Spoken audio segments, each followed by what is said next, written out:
motion. I support this motion by the Honourable Wilson Tucker.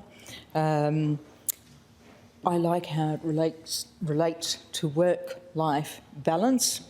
So having worked for several companies that were based in the eastern states, I have attended Zoom meetings in my pyjamas way before it was fashionable.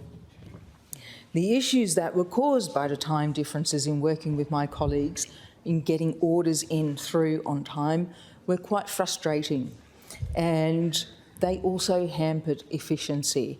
So when you were looking at work-life balance, then we had the meetings at 6 a.m. or 7 a.m. in the morning, which was 9 a.m. in the eastern states, and we were still expected to do appointments until 5 p.m. in the afternoon. There wasn't necessarily any financial compensation for that.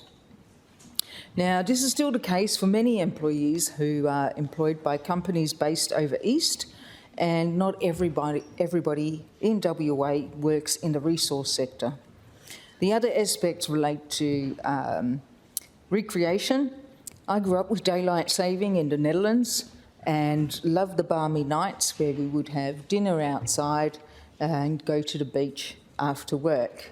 I don't remember children finding it difficult to cope with daylight saving, with going to bed while it was still daylight as such.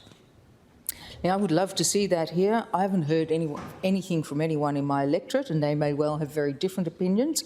So I realised it is my opinion. I also acknowledge that the previous referendums were very clear no's. I get that, but I enjoy going to the beach after work. I feel safer when it is still daylight. I love watching the sunset set over the ocean from whilst having dinner from a restaurant balcony. So thank you very much for the motion. Members, the question is the motion